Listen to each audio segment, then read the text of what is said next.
안녕하세요, 트래블튜브. 오늘은 일본이 결국 반도체 수출 규제 품목을 수출 허가한 이유라는 주제로 얘기해보겠습니다. 일본 정부가 대한 반도체 소재 3개 품목에 대한 수출 규제를 단행한 지 한 달여 만에 해당 품목의 수출 신청 한 건을 처음으로 허가했습니다. 업계에서는 이번 허가 시점에 주목하고 있는데요.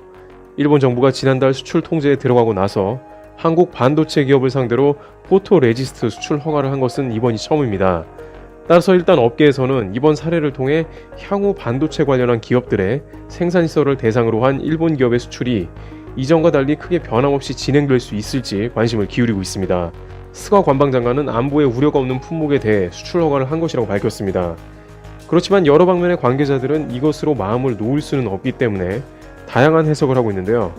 우선 일본이 경제보복을 했다는 것을 계속 부정해왔으나 여론이 좋지 않자 이것을 경제보복이 아닌 수출 관리라는 것을 일단 보여주기 위한 포석이 아니라는 것입니다. 90일 동안 걸릴 것이라는 허가가 30일 만에 나버렸다는 것이 뭔가 빠르게 행동을 취한 것으로 분명 의도적인 보여주기라는 것이죠.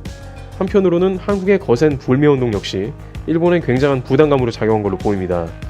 일본의 지자체는 한국 여행이 급격하게 감소하자 긴급하게 대책을 세우는 모습이 포착되었습니다.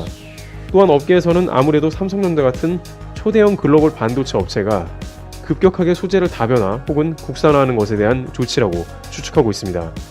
막상 삼성이 일본 라인을 거부한다는 것은 적지 않은 업계의 반발을 불러오고 일본 반도체 소재 산업계를 도산 혹은 후발주자로 밀려나게 한다는 목소리가 제기되자 일단은 삼성이 급격하게 소재를 못 바꾸도록 숨통을 트인 것이란 거죠. 이같이 전반적으로 보여주기 혹은 명분 세우는 허가라는 분석이 우세합니다. 이 같은 것은 일본 언론의 움직임을 보면 더욱더 확실해지는데요. 실제 앞으로 수출 규제 품목을 레이더 통신기계 등 240종 이상으로 확대하는 방안도 검토 중이라고 수출 규제 확대에 대해서도 매체를 통해 흘리고 있습니다. 결국 경계를 늦추면 안 된다는 것입니다. 또한 당장 현재 한국에 거세져 버린 불매운동이나 일본 여행 거부 운동에 기물 새게 만드는 의도도 포함되었단 겁니다. 이같이 일본의 갑작스런 수출 허가로 인해서 고도의 심리적 분석 등이 뒤따르고 있으며 일본이 완전 수출 규제를 해제하기 전까지는 이러한 복잡한 상황이 계속해서 진행될 것으로 전망이 되고 있습니다.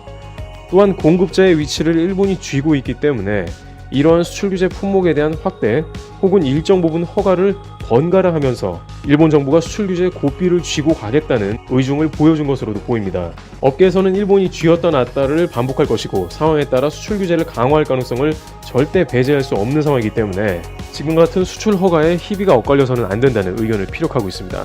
예상 밖으로 수출 허가 한 건이 빨리 처리되었지만 그것마저 자신들에게 유리한 형국으로 발전시키기 위한 포석이라는 분석이 제기됩니다.